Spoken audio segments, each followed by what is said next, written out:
Fala pessoal, sejam todos muito bem-vindos a mais um vídeo aqui no canal do JP Fará. Eu sou João Pedro Fará e no vídeo de hoje vou bater um papo aqui com vocês sobre as posições carentes no Vasco que o Vasco precisa para se reforçar para o Campeonato Brasileiro depois dessas duas eliminações, tanto na Copa do Brasil quanto no Campeonato Carioca. O Vasco tem agora um mês de férias, a gente vai bater um bate-papo aqui muito informal para conversar um pouquinho sobre essas peças que precisam ser contratadas para o Vasco. E depois da vinhetinha, a gente vai com tudo.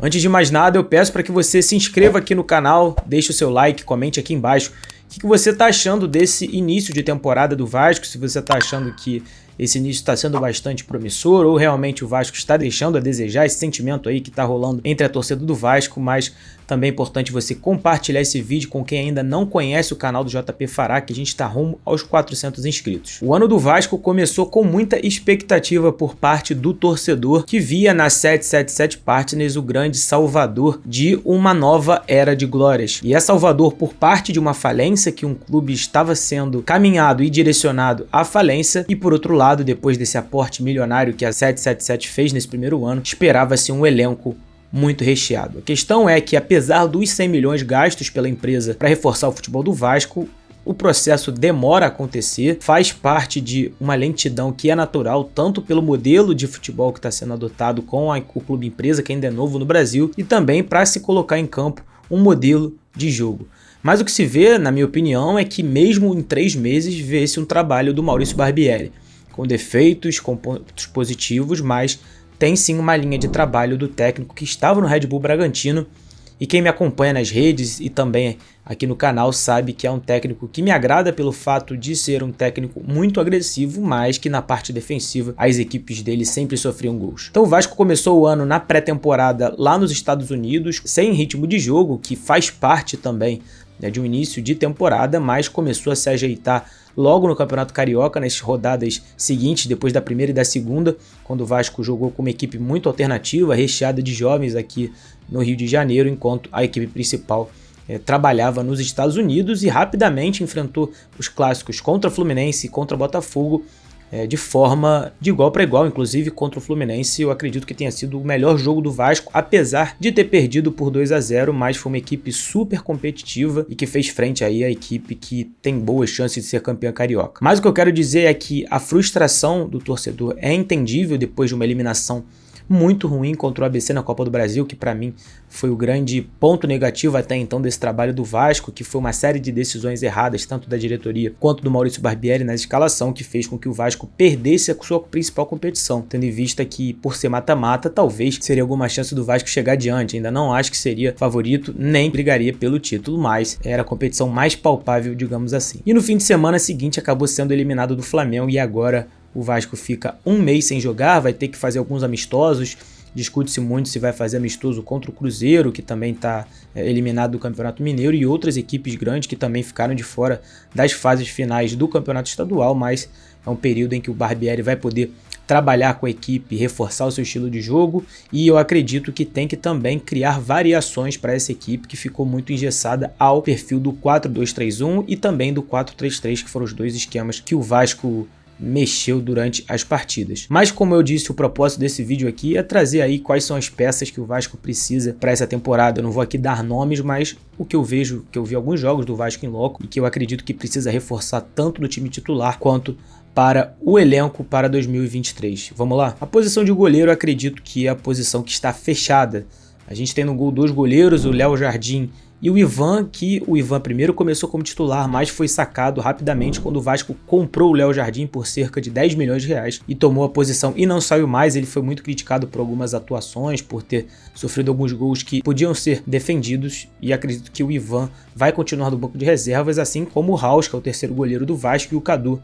que é o quarto goleiro. Essa posição está bastante certa. Pelo lado direito também parece que está bem fechado. O Puma Rodrigues correspondeu bastante, é um lateral forte fisicamente, desagrada muito pelo lado defensivo, mas que num mundo em que a posição de lateral direito está bastante escassa, acredito que o Puma Rodrigues tem conseguido dar conta do recado. E também o Paulo Henrique, que veio do Atlético Mineiro, ainda não estreou com a camisa do Vasco, mas deve ser sim o reserva imediato do uruguaio. Já na zaga, a equipe titular está formada, a dupla com Capasso e Léo Pelé, apesar de algumas falhas do Capasso, né, nesses jogos contra o Flamengo, ele deve ser o titular ao lado do Léo, e tem no banco Miranda e Robson Bambu. Esses dois jogadores, para mim, são jogadores que não passam muita confiança, e se eu fosse o Vasco, eu iria ao mercado, principalmente com a notícia de que saiu de que o Anderson Conceição pode estar de saída do Vasco para outras equipes da Série A. Então, além dele, tem o Ulisses e também o Zé Vitor, mas todos esses 4 reservas, ao meu ver, não correspondem para a primeira divisão, e se eu fosse o Vasco, eu iria contratar algum jogador dessa posição, embora eu acredito que hoje hajam outras prioridades, tanto para a equipe titular, que eu vou falar mais à frente. Na lateral esquerda, Lucas Piton tem feito um grande início de ano, mostrou-se um jogador muito experiente, apesar de 22 anos, mas que tem na sua reserva o Paulo Vitor, que não corresponde e a torcida não gosta. Ele realmente teve várias chances, tanto na Série B quanto na Série A, mas mostra-se um jogador muito cru, muito desligado da partida, e aí também seria mais uma peça para o elenco. Eu contrataria um lateral esquerdo para dar suporte ao Lucas Piton, que não acredito que vai jogar as 38 rodadas da Série A do Campeonato Brasileiro. Então chegamos à posição que para mim aí é o grande ponto central e de que o Vasco precisa investir em algum jogador para chegar para jogar, que é a posição de primeiro volante. Não vejo que Rodrigo, que fez sim um bom carioca, embora tenha falhado bastante no clássico contra o Flamengo, tanto no gol em que lança errado para Pomita, e quando ele perde a bola para o Matheus França sofrer o pênalti contra o Capasso, não acredito que ele tem condições técnicas para jogar ainda na primeira divisão pelo Vasco. Digo no time titular, acho que é um jogador que pode agregar muito ao elenco, então a posição de primeiro volante, aquele volante que destrói, mas que consegue sair jogando com facilidade, é a posição hoje que faz falta para equilibrar esse time do Vasco, principalmente porque você perde muito na saída de bola quando tem um jogador limitado tecnicamente, que é o caso do Rodrigo. Marca bem, mas na parte de sair jogando ele deixa muito a desejar. Os outros volantes, Andrei, o Jair, o próprio Marlon Gomes e o Barros vão acabar sendo os volantes do Vasco na temporada. Não vejo agora essa necessidade de contratar outro, mas para a posição de primeiro volante tem o nome do Campuzano, jogador colombiano que está na Turquia, mas que o Boca Juniors pretende liberar o Vasco. Essa negociação está muito enrolada, seria o principal nome o Vasco contratar, e eu acredito que seja a principal peça aí carente do Vasco para primeiro organizar esse elenco, balancear esse elenco na parte principalmente defensiva e saída de jogo,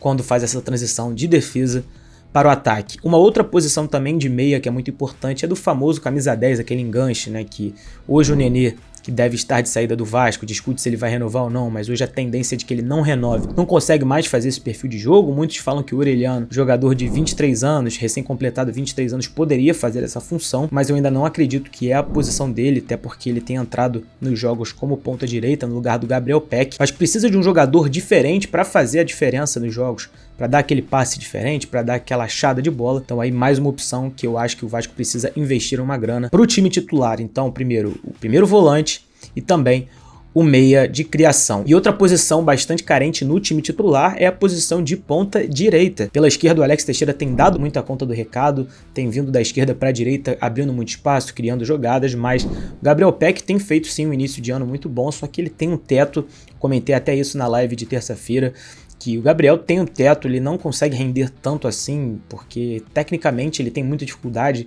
ainda tem problemas com fundamento no pé direito, então a contratação de um ponta direita ali para disputar a posição com o Orelhano, que foi o jogador mais caro da 777 nessa primeira janela, seria fundamental para a equipe titular, assim como um reserva para o Pedro Raul, que tem tido um início de ano muito conturbado, perdendo muitos gols, já está sendo muito criticado pela torcida, sobretudo pela perda do pênalti contra o ABC e também no clássico contra o Flamengo. Então são aí algumas peças que o Vasco precisa para começar esse Campeonato Brasileiro. Eu acho arriscado o Vasco começar o ano sem esses jogadores, principalmente no elenco até de apoio do que propriamente no time titular, porque são 38 jogos, é uma competição difícil e você precisa ter variações e elenco de apoio. É verdade que essa eliminação na Copa do Brasil fez com que o Vasco concentrasse todos os esforços no Campeonato Brasileiro, e acredito que o objetivo tem que ser permanecer na primeira divisão, mas se for possível ainda nessa janela, e se eu fosse um diretor do Vasco, eu faria essas 3 contratações para o time titular e mais 3 ou 4 para o elenco de apoio, e claro, em julho fazia os ajustes pontuais na janela do meio do ano, que é a janela mais importante. E claro, eu quero saber de você aqui nos comentários quais são as posições que você acha que o Vasco deveria investir para começar esse Campeonato Brasileiro. E não se esqueça, é claro, de se inscrever aqui no canal, comentar aqui embaixo, compartilhar o vídeo com seus amigos, deixar o like e eu te aguardo no próximo vídeo.